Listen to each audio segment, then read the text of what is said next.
Alors, aujourd'hui, on va faire plusieurs types de bactéries.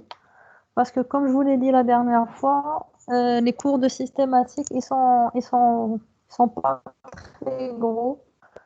Donc, on va essayer de regrouper un peu les cours et là, ça va nous permettre d'avancer.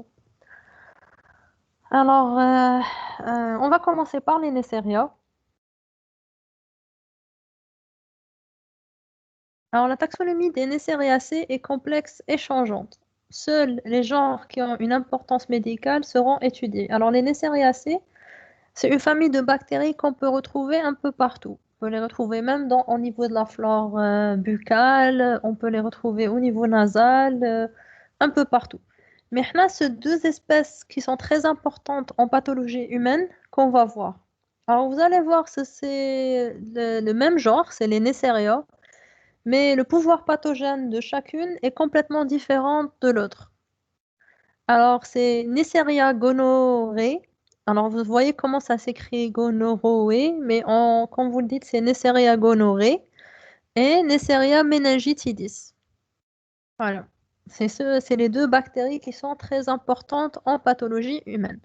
On va commencer par Neisseria gonorrhoeae, communément appelée gonocoque. Je ne sais pas si vous avez déjà entendu ce terme. Alors, le gonocoque ou le Neisseria gonorrhoeae, c'est l'agent responsable de la blénorragie. Alors, c'est quoi la blénorragie? C'est une affection vénérienne. C'est quoi une affection vénérienne? Ça veut dire que c'est une maladie, c'est une infection des parties génitales. Voilà. Donc, et là, on va déjà commencer par définir les IST. Alors, c'est quoi une IST? C'est le diminutif de infection sexuellement transmissible. Donc, au début, on disait MST. Vous pouvez parfois, dans des livres un peu plus anciens, vous pouvez retrouver le terme MST, maladie sexuellement transmissible. Puis, avec le temps, ils se sont rendus compte que c'est pas toutes les maladies, enfin, c'est pas toutes les infections où vous allez retrouver des symptômes.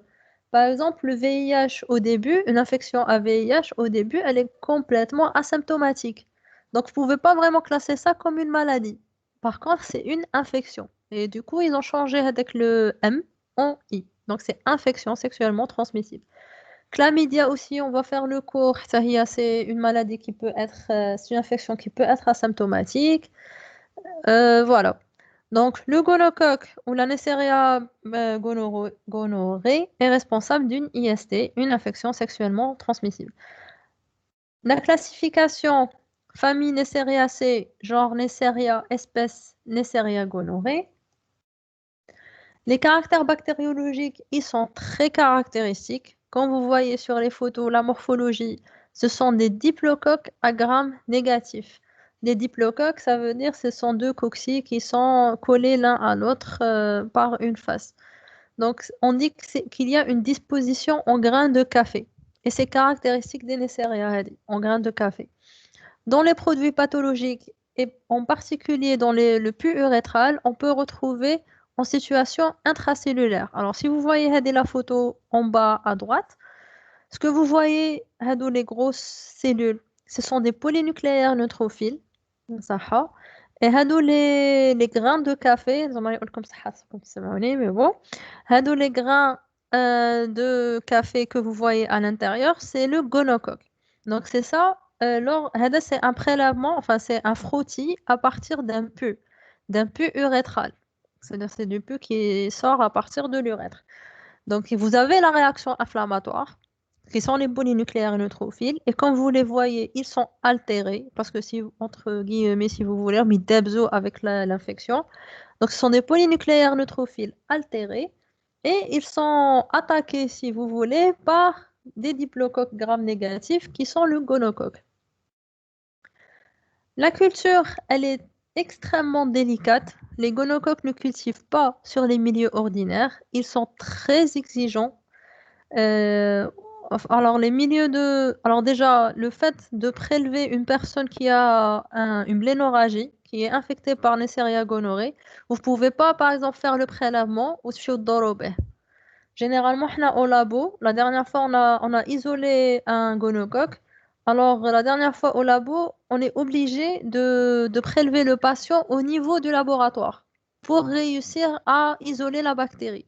Parce que vous prélevez le patient dans le labo et directement on ensemence sur les boîtes pour avoir une chance minime de pouvoir cultiver la bactérie. Parce qu'elle est extrêmement fragile. C'est une bactérie très très fragile. Genre avec le prélèvement, le cas où تضروا به ولا par exemple تحطوه في الفريغو ولا je sais pas تحطوه pendant كان غير une demi-heure sur une paillasse هكذا à l'air libre si vous voulez, bah, la bactérie elle va mourir sur le prélèvement. Et après une mésoculture, vous aurez absolument rien. Donc c'est pour ça qu'on fait la culture directement après le prélèvement. Il nécessite une atmosphère aérobie stricte, ça veut dire qu'il a besoin d'oxygène et enrichi en CO2. Les caractères biochimiques, ce sont des bactéries qui sont oxydatifs. Elles possèdent une oxydase et une catalase comme tous les Neisseria. Alors, le pouvoir pathogène, qu'est-ce que ça va donner une Neisseria gonorrhée? Donc, premièrement, chez l'homme. Alors, chez l'homme, on va définir c'est quoi une urétrite. Comme son nom l'indique, urétrite, c'est l'inflammation de l'urètre. Alors, l'urétrite aiguë chez un homme est la forme la plus fréquente d'une infection à gonocoque. L'incubation, elle est de 3 à 5 jours. Elle se manifeste sous la forme d'une urétrite purulente avec rougeur du méa, suintement, brûlure lors de miction. Alors, vous pouvez, je sais pas, a déjà dit l'expression, la blénorragie ou bien chaude pisse. On appelle ça la maladie de la chaude pisse. Bon, c'est pas très, très mignon, ni classe de dire ça, mais bon. Vous pouvez retrouver le nom un peu partout. Chaude pisse, ça veut dire quoi? Ça veut dire que la personne qui est infectée, au moment d'uriner, elle sent comme une sensation de brûlure atroce. C'est vraiment, des fois, ça me met parce que tellement c'est douloureux, tellement il y a une très grosse inflammation, que à chaque fois que la personne elle doit uriner, c'est la galère. Bref, donc c'est pour ça qu'on appelle ça la chaude pisse.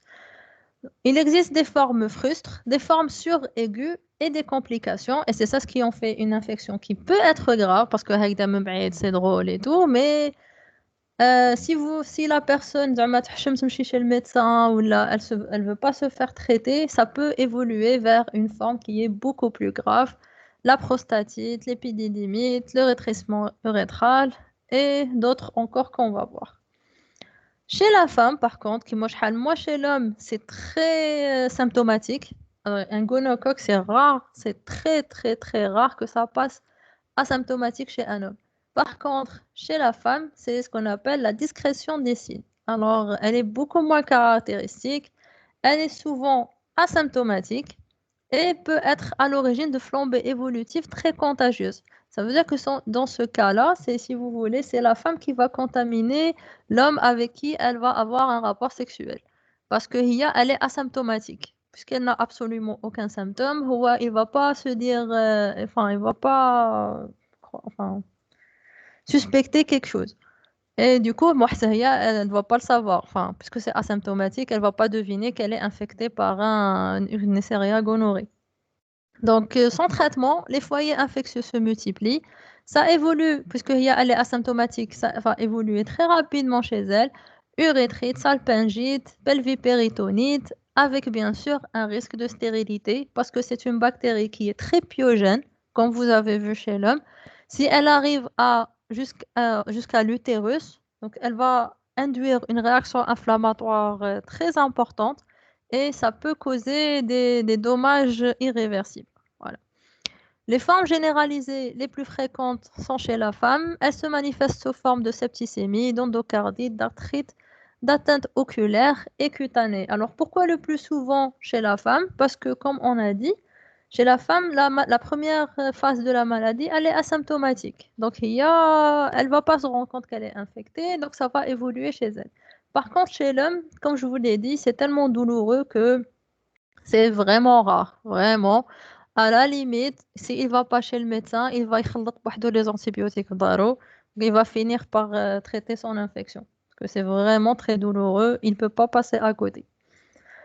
Alors, les cas particuliers et pourquoi c'est une des maladies un peu graves chez la femme enceinte, c'est ce que vous voyez sur la photo, c'est l'ophtalmie purulente. Alors, c'est quoi? C'est au moment de l'accouchement, si une femme, elle n'est pas au courant qu'elle est infectée par le Neisseria gonorrhée, Au moment d'un accouchement par voie basse, si elle est enceinte bien sûr, au moment de l'accouchement par voie basse, quand le nouveau-né va passer au niveau vaginal, donc il va être infecté par le Neisseria gonorrhoeae, qui va s'attaquer directement parce que le gonocoque, il adore les yeux. Donc, il va donner une kératite qui est très importante, elle est très pyogène, avec risque de cécité chez l'enfant, enfin chez le nouveau-né. Bien sûr, on peut avoir aussi, on a eu des cas, fait une dame qui était infectée, elle s'est auto-infectée les yeux. Voilà, elle avait une infection génitale. Elle s'est pas rendue compte. Je sais pas qui chose en tous les cas sûrement un manque d'hygiène. Elle a infecté ses yeux. Donc c'est en prélevant le pus de son œil qu'on a pu isoler le gonocoque et après un prélèvement génital chez elle, عرفنا باللي elle est infectée par le gonocoque. Bref. هادو les IST حكايتهم jamais ما يكملوا. Alors, épidémiologie. La bactérie, elle est très fragile, ne résiste que très peu dans le milieu extérieur et n'est pathogène que pour l'espèce humaine. Alors, bizarrement, vous allez voir ça dans un peu tous les cours d'IST. Généralement, ce sont des bactéries qui sont strictement humaines. Ça veut dire quoi? Ça veut dire qu'elles ne sont transmises que entre deux êtres humains. Dans le cas de le gonocoque, genre impossible, mais peu probable, c'est impossible que une personne هكذا, elle se fasse infecter parce que هذيك la phrase je donne l'exemple chaque année parce que chaque année يجوا عندنا les patients chaque année c'est la même l'آخر مشينا للحمام مشينا للبحر مشينا un truc comme ça donc c'est impossible que ça arrive comme ça c'est une IST c'est une infection sexuellement transmissible et on peut parfois retrouver on a déjà eu ce cas une infection à gonocoque chez un enfant par exemple. Chez un enfant, on a eu Hanharat, une petite fille, mais c'est alors quand vous avez un enfant qui est infecté par une IST, comme deux cas. Soit il y a un cas d'abus à la maison, c'est-à-dire que cette fillette, il y a un abus sexuel à la maison. Soit, et had le cas, c'est elle subissait pas, pardon, d'abus sexuel, mais par contre, c'est sa mère qui était infectée. Et puisque sa mère douche-lha معاها, si vous voulez, parce que c'est une petite fille, elle l'a infectée. Au cours de la douche ou du bain ou je sais pas quoi, elle l'a infectée. Donc, عندكم هاد les deux cas. Mais vraiment, chez un adulte, c'est très rare une transmission non sexuelle. Voilà. Donc, je reviens à la diapo. La transmission est donc strictement interhumaine, presque toujours vénérienne, parce qu'on garde avec le 1% ou la 0,01% de chances que ce soit pas vénérien. La transmission par le linge est probablement à l'origine de cas de valvovaginite chez les petites filles. La transmission manuportée peut être la cause d'une ophtalmie. Alors, pourquoi je vous dis c'est très rare aussi? Parce que c'est un germe très fragile. Je vous ai dit, même le prélèvement, il doit se faire au niveau du laboratoire. Donc, c'est pas possible qu'une personne, par exemple, elle va se sécher avec une serviette ou تخليها ويعاود le lendemain ou là, après une semaine, j'ai une autre personne utiliser de la serviette. Impossible que la bactérie soit restée vivante sur de la serviette. C'est strictement impossible. Genre, je donne même pas le bénéfice du doute. C'est vraiment en même temps où une personne elle s'est séchée ou a la serviette à quelqu'un d'autre ou là, c'est vraiment les cas très particuliers. Donc la maladie atteint surtout les sujets jeunes. C'est une maladie, c'est une infection qui est très présente en Algérie, on ne fait pas exception. Les infections presque latentes chez la femme notamment et les formes frustres dans les deux sexes augmentent les risques de dissémination. Parce que, encore une fois, la femme ne se rend pas compte, donc elle va avoir des rapports sexuels et transmettre la maladie. La reconnaissance d'une infection gonococcique impose une enquête épidémiologique à la recherche des partenaires. Alors ça veut dire quoi? Ça veut dire que lorsque vous avez une personne qui arrive avec un gonocoque, une infection gonococcique, vous devez lui dire de ramener ça ou ses partenaires avec qui elle a des rapports sexuels. Bon, là qu'on soit bien d'accord, les cours d'IST, on va pas mélanger religion et on parle bactéries. Donc, dans ce cas-là, vous demandez à la personne, sans la juger, جيب les partenaires sexuels, ça. Elle fait les prélèvements de dépistage. S'ils font les prélèvements de dépistage et qu'ils sont positifs, ils doivent se faire traiter. parce que sinon, ils vont transmettre à d'autres personnes. Et le cas, ça vaut pour toutes les infections sexuellement transmissibles. Et toujours, vous leur conseillez de faire en même temps une sérologie VIH. Voilà. Donc, le diagnostic biologique, le diagnostic repose sur l'examen bactériologique. Le prélèvement, il est très important, il doit être pratiqué au laboratoire ou très près de celui-ci. Chez l'homme, on prélève une goutte de pus urétral. Donc, c'est ce qu'on appelle la goutte matinale. C'est quoi? C'est un homme qui est infecté par un gonocoque qui, notre sabah, il a du pus qui coule de son appareil génital. Donc, on lui demande de prélever هذاك le pus. Enfin, il gère au laboratoire, ou là, il va chez l'urologue, qui va le prélever et il le ramène très rapidement au laboratoire. Bref, voilà. Soit un prélèvement, carrément, il introduit, la personne qui le prélève introduit un écouvillon à l'intérieur de l'urètre pour prélever, pour maximiser les chances de prélever la bactérie. Chez la femme, le prélèvement généralement c'est l'endocole parce que c'est là où la bactérie va se multiplier. Chez les homosexuels, pardon, il faut faire des prélèvements anorectaux. Je ne vais pas vous rentrer dans les détails. Dans les formes cliniques généralisées, il faut avoir recours aux hémocultures, aux ponctions de liquide articulaire, parce que je vous ai dit, ça peut évoluer vers une arthrite, une septicémie. Voilà, prélèvement de pus oculaire. Donc, ça dépend vraiment le site où vous avez l'infection. La première phase, c'est le prélèvement génital. S'il y a des complications, on passe à d'autres types de prélèvements. L'examen direct, donc, comme je vous l'ai dit tout à l'heure, c'est on regarde la réaction inflammatoire et on cherche des diplocoques à l'intérieur des polynucléaires neutrophiles. Voilà. Généralement, en cas d'une blénorragie, déjà l'examen direct, c'est positif. Généralement, on a rarement eu des négatifs à l'examen direct lors d'une blénorragie. Parce que la réaction inflammatoire, elle est tellement importante et il y a tellement de bactéries à l'intérieur que tu feras directement le frottis. Vous allez voir les diplocoques, c'est impressionnant. La culture sur milieu enrichi. Voilà. Alors la culture, des fois elle pousse, des fois elle pousse pas. Et la loi, déjà, on rend le compte rendu à un patient, vous pouvez lui rendre examen direct, présence de diplocoque intraleucocytaire. Déjà, quand le médecin il va lire ça, déjà il va savoir que c'est un gonocoque. L'identification repose sur la morphologie et les caractères enzymatiques et biochimiques. La sensibilité aux antibiotiques, alors au début, c'était un germe qui était extrêmement sensible. Le traitement du gonocoque, c'était de la pénicilline, alors que la pénicilline, ça traite pas grand-chose. Mais le gonocoque, c'était vraiment pénicilline, c'était très facile, traitement sans problème. Mais malheureusement, comme toutes les bactéries, il a réussi à acquérir des résistances aux antibiotiques. Et maintenant, on est passé carrément à des céphalosporines de troisième génération, pardon, pour traiter une infection gonococcique. Voilà. La prophylaxie, c'est la déclaration et la surveillance sanitaire.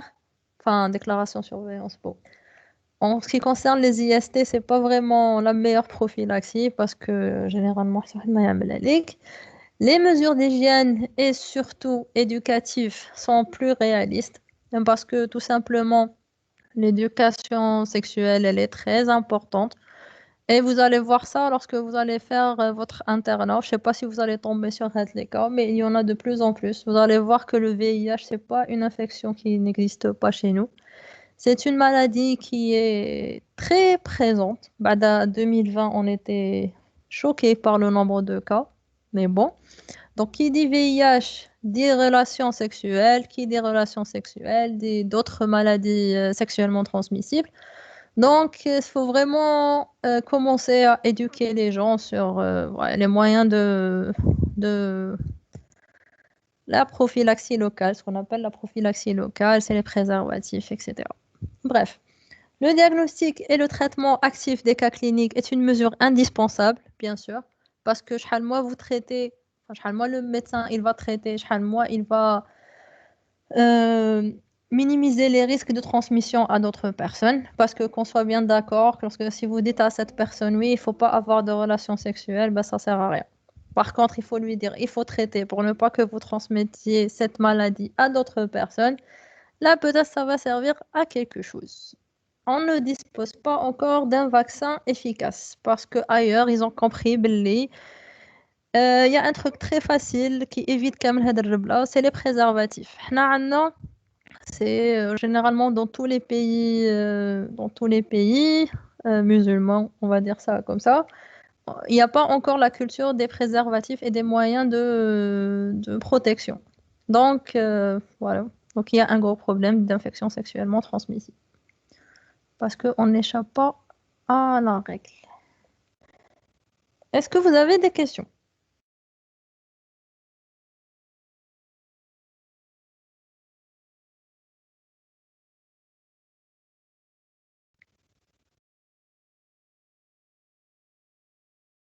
Non, oui, non.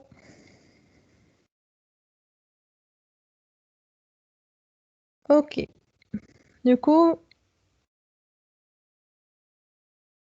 on va continuer. Euh, Parfait.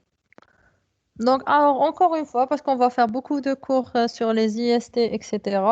Encore une fois, parce qu'à chaque fois, j'ai des étudiants qui sont choqués ou je sais pas quoi. Il faut faire la part des choses entre religion et science. Là, on est en train de faire de la bactério et après, on va faire de la viro.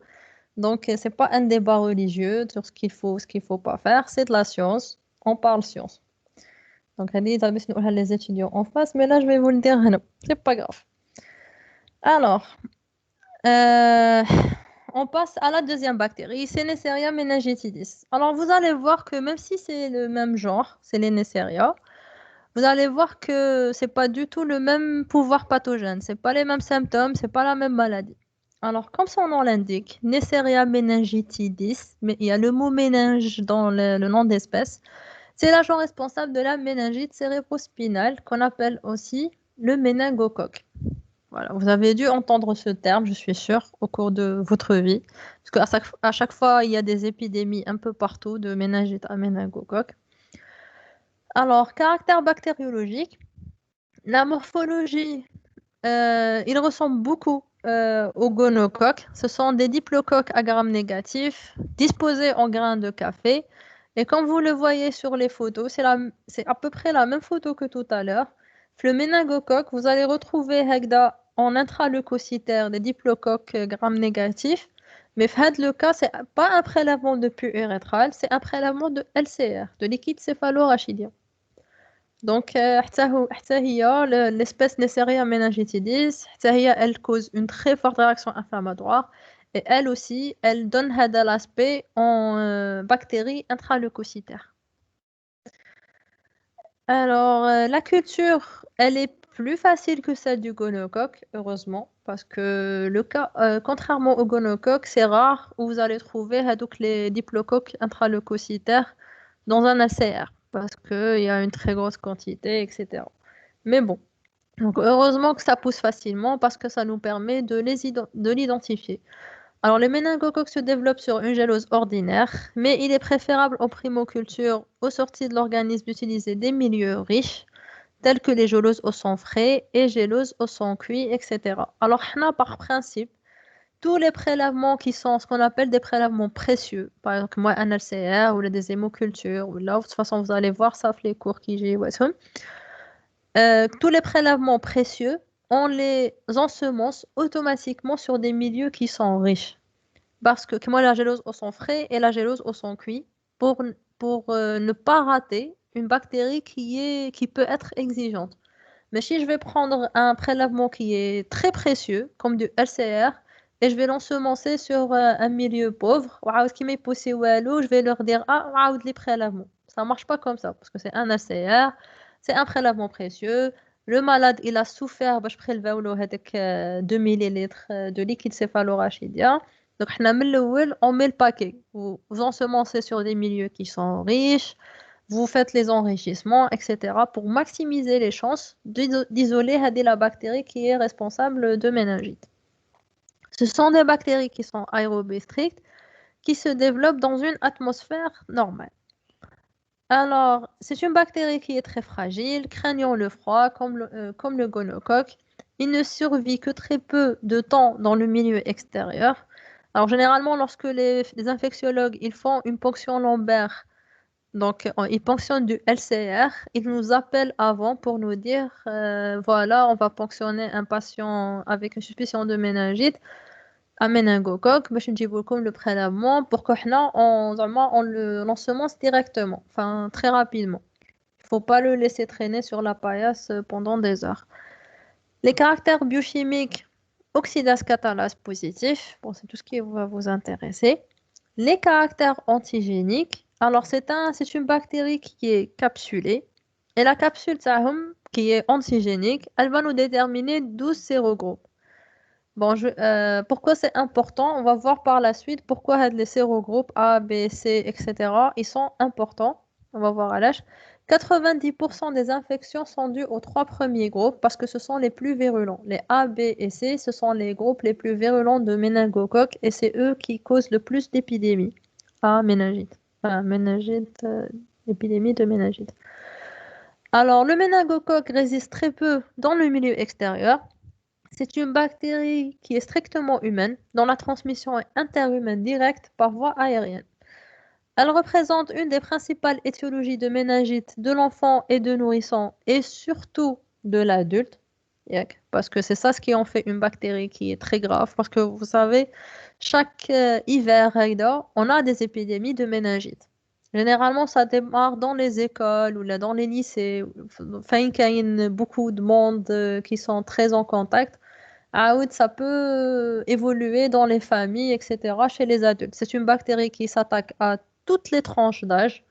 On m'a qu'un immunodéprimé, ça s'attaque à toutes les catégories du système immunitaire. Voilà, c'est une bactérie qui est très virulente, qui cause des épidémies qui sont très graves, parce que méningite, c'est pas à prendre à la légère. Le groupe B est le plus souvent en cause, suivi des groupes A et C. La méningite cérébrospinale s'observe surtout de façon sporadique ou sous forme de petites épidémies dans certaines collectivités. Elle est plus fréquente en hiver et au printemps. Bon, had العام, grâce à la bavette, on n'aura pas d'épidémie de méningocoque parce que je pense pas qu'il va disséminer plus que le Covid. Mais bon. Alors, la pathologie. La méningite cérébrospinale donne lieu à un syndrome méningé typique avec hyperthermie et souvent purpura. Alors, c'est quoi une méningite? Comment vous savez qu'une personne elle a une méningite? Alors, les étudiants, je vous dis ça dès maintenant. Qu'est-ce que هذا الموديل راكم شي توليو أكبر موسوسين في العالم parce que déjà on a beaucoup d'hypocondriaques حنا à l'origine en Algérie. Donc, essayez de mettre sous بزاف. Parce que c'est des symptômes quand même, واحد il va pas rater une méningite. Mais je connais beaucoup d'étudiants, ils بداو يشوفوا plein de symptômes partout. Donc, c'est pas la peine de commencer à psychoser. Parce qu'au fur et à mesure qu'on va avancer, vous allez voir beaucoup de maladies relativement graves. Mais bon. Alors, c'est quoi les signes d'une méningite? Chez l'enfant, ou que ce soit chez l'enfant ou bien chez l'adulte. Alors, c'est les vomissements, la fièvre. Généralement, elle peut monter jusqu'à 42 degrés. Les céphalées, la photophobie. La personne, elle n'arrive plus à regarder une source de lumière sans détourner les yeux. La raideur de la nuque, c'est-à-dire que la personne n'arrive plus à bouger sa tête, à remonter sa tête surtout. اللي تحس باللي la nuque تاعها comme si elle était coincée, c'est ce qu'on appelle une raideur de la nuque.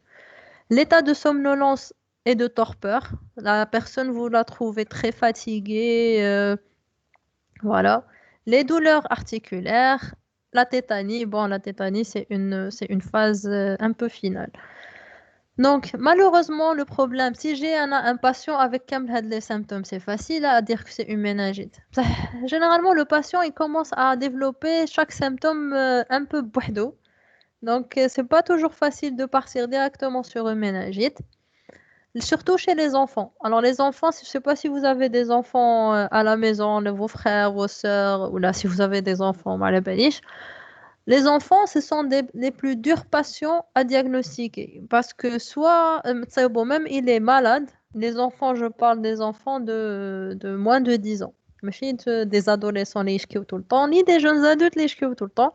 Je parle des jeunes enfants, les tsebo, ya imma, enfin, même avec 39 de fièvre, tsebo, عادة ينقص. Donc, c'est un problème à diagnostiquer. Donc, la phase d'après, c'est 42 fièvre, il est en train de convulser. C'est ça le problème avec les enfants.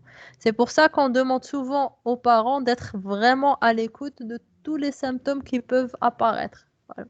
Alors que l'adulte, غير راسو يبدا يوجعو, c'est bon, on a déjà un طبيب ولا aux urgences. Voilà. Donc, هادو هما les signes du méningite, les symptômes de méningite chez l'adulte ou bien chez l'enfant. Alors, faites la photo, ce que vous voyez, c'est ce qu'on appelle le purpura fulminans. C'est quelque chose, c'est un des symptômes qui est caractéristique de la forme suraiguë du méningocoque. Alors, Hadi, c'est quoi? C'est pas la bactérie qui va donner ça. C'est tout simplement un purpura hémorragique. Ça, ce sont des petites hémorragies cutanées. Et c'est dû à un gros syndrome de CIVD. Vous allez voir ça en hémobio. Et c'est caractéristique du méningocoque. Généralement, le médecin, il dit soit c'est un méningocoque, soit c'est une allergie fulgurante, enfin un choc anaphylactique, c'est pas une allergie parce qu'il y a une grosse différence. Alors ça, c'est une urgence absolue. Dès que la personne, elle voit apparaître ça, Anna, je connais une personne qui a fait une méningite à méningocoque avec une forme suraiguë. Alors, Ria, elle est médecin, elle a vu apparaître les premières tâches. Je dis ça, ça, la réanimation, parce qu'elle savait que ça allait finir en réanimation. Mais bon, elle va mieux. C'est une urgence absolue, parce que là, le patient, il va directement entrer dans un état de choc catastrophique, avec des hémorragies, etc. Voilà. Donc, c'est ça le problème du méningocoque. D'autres localisations sont possibles, telles que l'arthrite ou l'atteinte pleuro-pulmonaire. Alors, je ne vous ai pas parlé de quelque chose de très important, c'est le méningocoque méningé. Le méningocoque, il peut exister à l'état de portage asymptomatique chez certaines personnes. Et c'est ça ce qui est le problème, c'est les porteurs asymptomatiques. C'est ils le portent au niveau nasal et ils font pas la méningite, ils font pas le purpura, ils font rien du tout. Ils le portent le méningocoque, il est là en train de vivre au niveau nasal de ces personnes. Sauf que la personne, elle va le transmettre à d'autres personnes. Elles, elles vont faire une méningite ou là un purpura ou là une arthrite ou là je sais pas ou là une septicémie, etc. Donc c'est ça le problème des porteurs asymptomatiques dans quelle que soit l'infection. Qu'est-ce qui fait qu'une personne soit porteuse asymptomatique? Là, personne ne le sait. Aucune étude ne permet de dire pourquoi ça et pourquoi pas. Parce que, comme vous le voyez, les étudiants, le bon côté de la Covid, c'est que ça a permis aux gens de lire un tout petit peu. Comme vous le voyez, fait le Covid, vous avez des gens qui font rien, des formes asymptomatiques. Vous voyez des gens qui font une forme digestive, qui font des signes neurologiques. كل واحد اسم الله يعمل كاين اللي يوصلوا للغاية. Je connais des patients de 97 ans qui ont eu un rhume, Covid, c'est tout.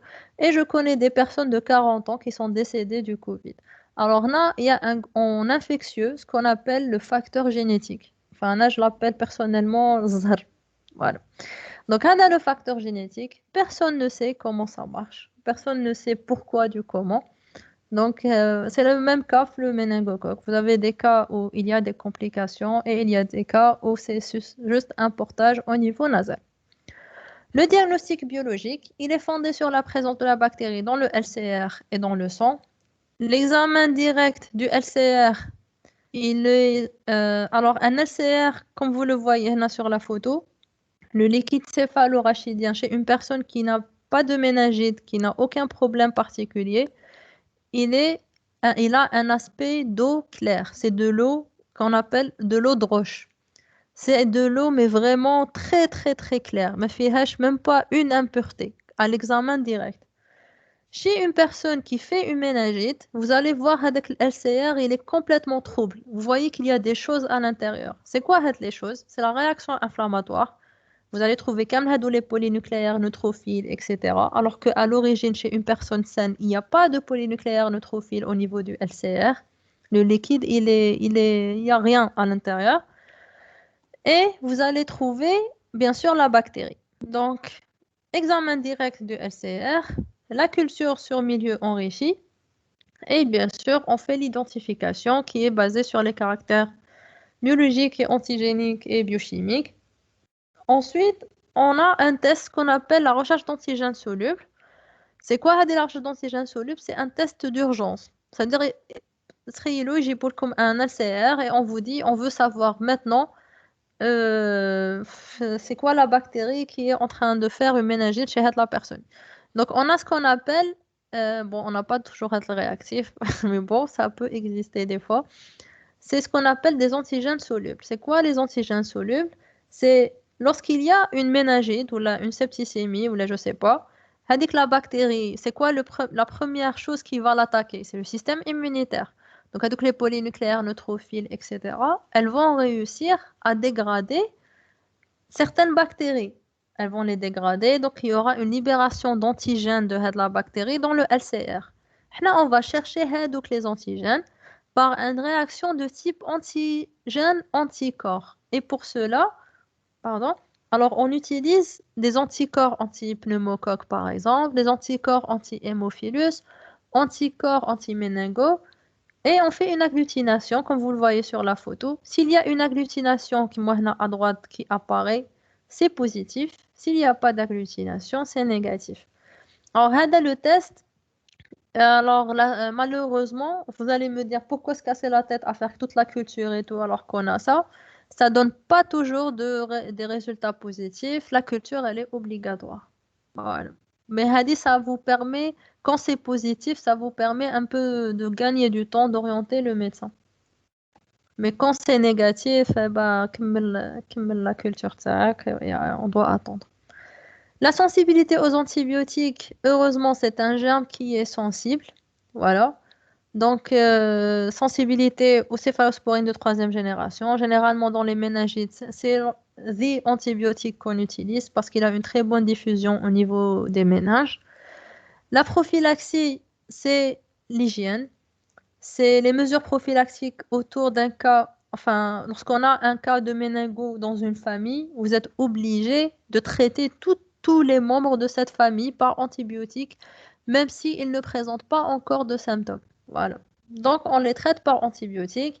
C'est une C3G, c'est rien, généralement par voie orale, enfin, parce qu'ils ne font pas encore d'infection. Hagda, on est sûr d'éliminer la bactérie et les personnes, elles vont pas développer de méningite ou là, de septicémie ou là, de forme grave. La vaccination existe. Malheureusement, c'est pas tout le monde qui l'a fait. Alors, comme vous le voyez, les vaccins, ils sont dirigés contre les groupes A, C, Y et W135. Il n'y a pas le B. Alors, tout simplement parce que jusqu'à maintenant, ils n'ont pas encore sorti de vaccin anti-méningo de groupe B. Parce que avec le vaccin anti-groupe B, ça cause des syndromes auto-immuns. Parce que le le Neisseria meningitidis de groupe B a des communautés antigéniques avec des cellules cérébrales. Et c'est ce qui fait qu'on ne peut pas développer pour l'instant de vaccin contre le groupe B parce que ça vous cause des maladies auto-immunes. Mais bien sûr, les Allemands et les Américains, ils sont en train de produire un vaccin et normalement, là, sur la bonne voie, ça a donné de très bons résultats. Mais jusqu'à maintenant, il n'est pas, je pense qu'il n'est pas encore commercialisé ou là, il est commercialisé, je ne sais plus. Voilà. Mais احنا اللي عندنا c'est groupe A, C, Y, voilà, W135. Alors, est-ce que vous avez des questions?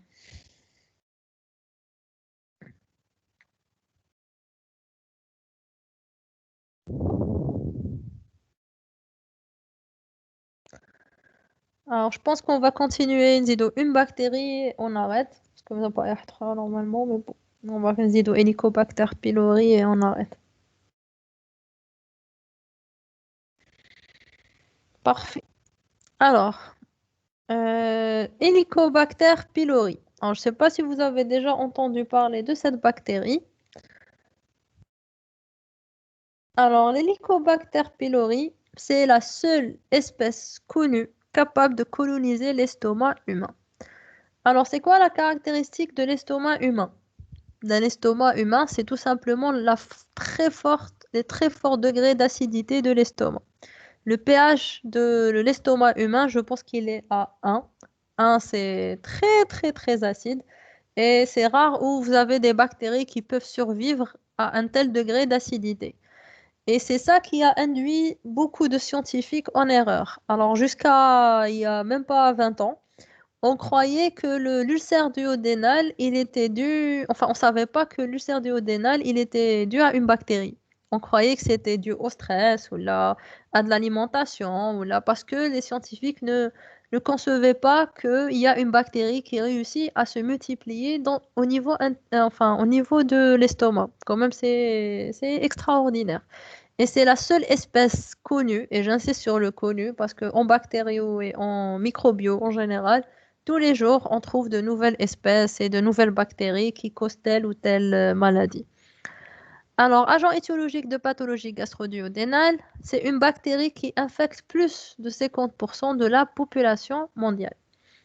Alors, sur le plan, enfin, sur cette la carte, on voit les infections à Helicobacter pylori un peu partout dans le monde.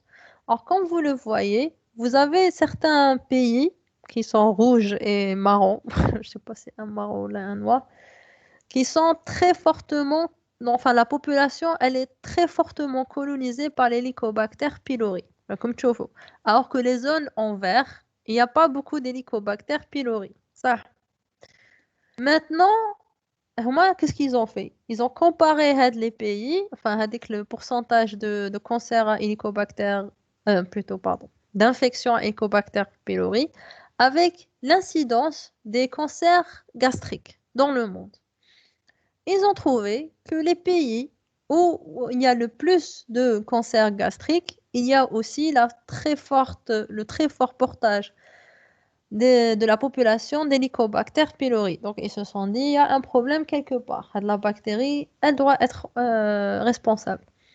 Alors, les caractères bactériologiques, c'est un bacille gram négatif de forme hélicoïdale, comme vous le voyez sur la photo, qui est mobile grâce à ses 4 aciflagelles. Il est micro-aérophile. Alors, les deux seules bactéries micro-aérophiles que vous avez dans votre programme, c'est Helicobacter pylori et Campylobacter qu'on va voir la prochaine fois. Donc, micro-aérophile, mais capable de croître en anaérobiose en présence de CO2. Catalase positif, oxydase positif. Mais le paramètre le plus important chez Helicobacter pylori, c'est la production d'uréase. Ça veut dire qu'il dégrade l'urée. Voilà. On va voir pourquoi c'est important parce que ça rentre dans le diagnostic. Habitat épidémiologie, c'est une bactérie qui est strictement humaine. La transmission, elle se fait bien sûr par voie orofécale, parce que c'est une bactérie que vous allez retrouver au niveau digestif, donc automatiquement la transmission, elle est orofécale. Et c'est ce qui explique que vous retrouvez la bactérie surtout dans les pays sous-développés. Parce que, encore une fois, ailleurs, il n'y a pas avec le problème. Tu as le mélange entre l'eau potable et les égouts, là, les trucs d'assainissement. Voilà. Donc, dans les pays en développement, voie orofécale, passage à la chronicité le plus souvent, et il y a une très forte association entre l'Helicobacter pylori et le carcinome. Alors, un Helicobacter pylori, qu'est-ce qu'il fait? C'est pas une bactérie pyogène. C'est pas une bactérie qui, moi, E. coli, en 24 heures, elle va vous donner une infection aiguë ou là, un problème qui se voit en 24 heures. Non. La bactérie, qu'est-ce qu'elle va faire? Elle va essayer depuis le moment où elle va s'introduire au niveau de l'estomac, elle va essayer d'infecter avec l'estomac. Elle va se multiplier, elle va chouïa. Et à chaque fois, elle va infecter et détruire un peu de cellules. L'estomac, il va cicatriser. Elle va détruire des cellules. Il va cicatriser, etc., etc. Et la phase, elle va durer des années. Et c'est ça ce qui va donner un ulcère gastro-duodénal. Ça va donner surtout le cancer gastrique. Parce que c'est quoi un cancer? Un cancer, il est dû à une cellule qui a perdu sa capacité à s'auto-tuer, à l'apoptose. On est bien d'accord. Donc, la cellule, comment elle va arriver à ce niveau entre guillemets, d'immortalité? Parce qu'il y a eu à un moment donné une mutation qui n'a pas été réparée par le système de réparation de l'ADN de la cellule et qui va lui permettre de se multiplier d'une manière indéfinie jusqu'à, je sais pas, enfin, شحال ما تحب, elle va se multiplier et ne jamais mourir. Alors que les autres cellules du corps humain, elles ont une date de péremption, entre guillemets. Alors, dans le cas d'Helicobacter pylori, il détruit et la cellule se régénère. Il détruit, elle se régénère. هكذا pendant ماشي une semaine ou là, pendant un mois, pendant des années. À un moment donné, avec la cellule, elle va, au moment de se régénérer, هكذا, à chaque fois, elle va commettre une erreur. Au moment de se multiplier, elle va faire une erreur au niveau de son ADN et c'est ce qui va donner un cancer qui va par la suite soit enfin chaque cancer comment il va évoluer, soit c'est une tumeur bénigne, soit c'est un cancer généralisé parce que ça va migrer un peu partout, etc. Donc Helicobacter, ça part d'un portage asymptomatique à une gastrite et c'est ça هذا هو اللي يعيطوا له حنا un petit ulcère, voilà. La gastrite chronique active, l'ulcère gastro-duodénal, etc. La dyspepsie fonctionnelle, le cancer gastrique, le lymphome, les gastrites, voilà. Alors, euh, je reviens à mon sujet, ce que j'ai dit tout à l'heure, Tazar. Pourquoi la maladie ulcéreuse ne se développe-t-elle que chez certains sujets infectés? Alors, comme on a vu, Hadik, Anaïs, désolée.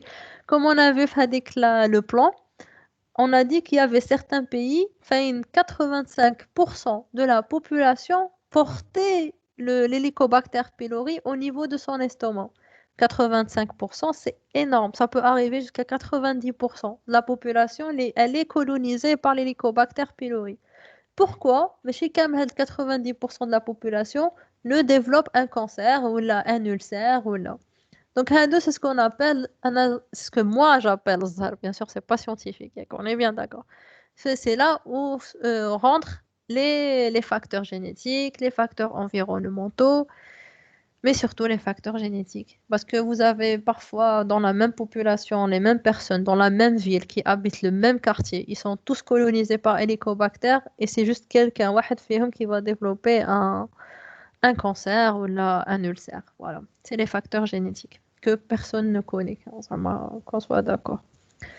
Le diagnostic, maintenant, comment on va faire un diagnostic d'un ulcère à Helicobacter pylori? Donc, on a les méthodes non invasives, la sérologie. La sérologie, ça veut dire quoi? Ça veut dire qu'on va rechercher des anticorps. Ça veut dire, les anticorps, c'est comment réagit un corps il va rencontrer un antigène. Il va produire un anticorps. Normalement, مع هذا الكوفيد وليتو كامل تعرفوا c'est quoi des anticorps, c'est quoi une sérologie, ou c'est quoi كامل هاد الربلة. Mais les anticorps, ils vont servir à rien dans les pays où il y a une très forte endémicité d'Helicobacter pylori. Parce que même une personne qui est porteuse asymptomatique, elle va développer des anticorps. Donc même si vous la retrouvez positive, ça ne veut pas dire qu'elle a un ulcère dû à Helicobacter pylori. Ensuite, vous avez, donc ça sert à rien, c'est surtout les anticorps ou la sérologie, ça a surtout un but épidémiologique pour savoir de la population, شحال de personnes ont déjà rencontré l'hélicobacter. Maintenant, on fait ce qu'on appelle les tests respiratoires. Alors, les tests respiratoires, c'est quoi? On a dit que la bactérie Helicobacter pylori, elle était uréase plus. Ça veut dire qu'elle avait une très forte capacité à dégrader l'urée. Là, qu'est-ce qu'on va faire? On va donner au patient à boire de l'urée. Bon, bien sûr, mais c'est une très grosse quantité. On va lui donner à boire avec l'urée. Et après, qu'est-ce qu'on va faire? On va essayer de détecter, enfin, c'est ce qu'on appelle de l'urée marquée. De l'urée marquée, ça veut dire que avec le C, comme vous voyez dans la photo, avec le C de l'urée, il est marqué par quelque chose généralement un truc radioactif, mais bon, on ne donne pas une très grosse quantité parce que quand même enfin, on va pas tuer le patient. Mais enfin, un carbone marqué, voilà. On va pouvoir l'identifier après. Donc, comment on va pouvoir l'identifier après? C'est tout simplement, on va utiliser un appareil qui détecte les carbones marqués. Et donc, si la personne, elle va dégager du CO2 qui a été libéré grâce... enfin, attendez, je recommence l'explication parce que là, je pars dans tous les sens. Je donne à mon patient de l'urée qui est marquée. De l'urée marquée, ça veut dire le carbone de cette urée est particulier. Il est marqué d'une manière enfin, que je vais pouvoir détecter plus tard. Voilà, donc le carbone ça ما يتخلطش avec les autres carbones que la personne vient d'ingérer. Alors, ça, elle l'a ingéré, نخليه يستنى pendant 2 heures. Je lui dis, allez-y, monsieur, vous asseyez, on attend. Donc, qu'est-ce qui va se passer si la personne elle a de l'Helicobacter pylori au niveau de son estomac? On a dit que l'Helicobacter pylori pardon, dégradait beaucoup l'urée. Il avait une très forte uréase, l'enzyme qui dégrade l'urée. L'uréase, comment elle dégrade l'urée? Elle prend de l'urée, ou du CO2, comme vous le voyez dans la réaction chimique, avec 2NH3. Maintenant, le but, c'est quoi? C'est de détecter le CO2. Si j'arrive à détecter le CO2, alors je demande au patient de souffler dans un appareil qui détecte avec le carbone marqué. Si je détecte le carbone marqué, bien sûr, une certaine concentration, c'est pas normal. Parce qu'une personne normale, elle va pas dégrader l'urée qu'elle a ingérée. Donc il y a quelque chose dans son estomac qui est en train de dégrader l'urée marquée que je lui ai donnée. C'est quoi autre chose que l'Helicobacter pylori qui est uréase positif? Ça peut pas être autre chose. Donc si cette personne, elle va dégager du CO2 marqué avec un carbone marqué, donc elle est porteuse d'Helicobacter pylori. Si au moment de détecter, je trouve que le CO2 qu'elle est en train de dégager, il est normal, c'est pas du CO2 marqué, donc ما كاين والو ما صرا والو هذيك l'urée elle va l'éliminer dans les selles ça y est ما صرا y a rien. Ouais. Ensuite, vous avez la recherche des antigènes dans les selles. C'est les tests immunochromatographiques de mise en évidence des antigènes. C'est un peu le même principe que les tests de grossesse. C'est une réaction antigène-anticorps. Je prends des selles, je les mets en suspension, notamment avec de l'eau. Je prends une goutte, on le test. C'est le même principe, encore une fois, des tests de grossesse. Un trait, c'est négatif. Deux traits, c'est positif. C'est une réaction antigène-anticorps. Voilà. Bon, c'est dans les selles, mais dans les urines, comme le cas du test de grossesse. Alors, les méthodes invasives, on avait vu les méthodes non invasives, c'est-à-dire où je fais pas de mal au patient. Maintenant, les méthodes invasives, c'est quoi? Pourquoi il y a les méthodes invasives? Parce que des fois, les autres techniques ne sont pas possibles ou là, elles n'ont pas été concluantes. Les méthodes invasives, c'est quoi? C'est on va faire des biopsies. On va prendre des morceaux de l'estomac enfin, après une endoscopie. C'est-à-dire qu'on va faire rentrer un tuyau. Une endoscopie, c'est ça. On va rentrer un tuyau dans la bouche du patient qui va descendre jusqu'à l'estomac. En même temps, le médecin, il voit, parce que dès que le tuyau généralement fait une caméra, il voit un peu ce qui se passe au niveau de l'estomac. Et en même temps, il prend des morceaux. C'est ça la biopsie. Il prend des morceaux de l'estomac qu'on va pouvoir analyser après. Soit on les met en culture, soit on fait en même temps le test rapide à l'urée. C'est-à-dire avec le morceau dans de l'urée, s'il devient positif après 2 heures, il a comme une courte réaction biochimique, donc sa physiologie bactérienne. S'il devient positif, il y a des Helicobacter pylori avec le morceau d'estomac. Si c'est négatif, je dois continuer mes recherches. Je fais la culture et l'antibiogramme enfin, après. Alors, les cultures, elles se font sur milieu spécifique avec beaucoup d'antibiotiques qui vont pouvoir sélectionner la bactérie qu'on est en train de rechercher. Voilà. La culture, elle peut durer jusqu'à 12 jours. Ça veut dire que je vais garder mes boîtes jusqu'à 12 jours au niveau de l'étuve pour pouvoir voir une bactérie. Donc, ça prend vraiment beaucoup de temps. Sinon, ailleurs, on fait ce qu'on appelle la PCR directement sur les prélèvements de biopsie. C'est une technique qui est très rapide, qui est sensible et qui donne vraiment de très bons résultats. Voilà, c'est la biologie moléculaire. L'antibiogramme. OK. Le traitement.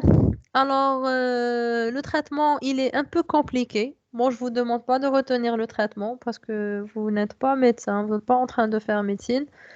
Le traitement, le but, c'est tout simplement, on donne plusieurs types, plusieurs molécules d'antibiotiques en même temps. Vous avez le traitement de première ligne, et s'il ne marche pas, à deuxième ligne, à troisième ligne. Parce que un ulcère, ça peut être un truc très handicapant. En plus de ça, vous devez éliminer la bactérie pour éviter que la personne ne développe un cancer. Donc le traitement, il peut durer très longtemps. Enfin, une cure, elle dure 10 jours. Ça, si ça marche pas, on va tenter une autre cure, une autre cure jusqu'à voilà, que ça marche. La prophylaxie, c'est tout simplement l'hygiène. Mais bon, on n'est pas vraiment capable d'éviter un portage d'Helicobacter pylori parce que vous avez certains pays, les كيما حنا سهل الله غالب, on ne sait même pas d'où est-ce qu'il vient الحبوب تاع Helicobacter pylori.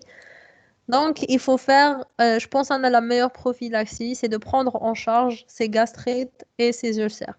Ça veut dire que dès que la personne ressent une gastrite ou un ulcère, elle doit consulter chez un médecin, elle doit prendre son traitement antibiotique, elle doit suivre vraiment son traitement et son hygiène de vie pour éviter qu'il y ait des complications plus tard. Parce que c'est une maladie qui est largement traitable, ce n'est pas une fatalité.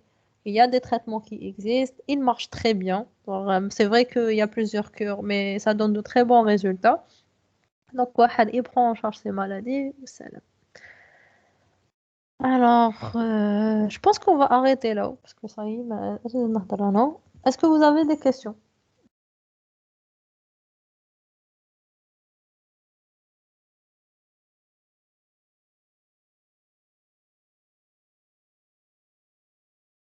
Ou là, vous êtes plus là.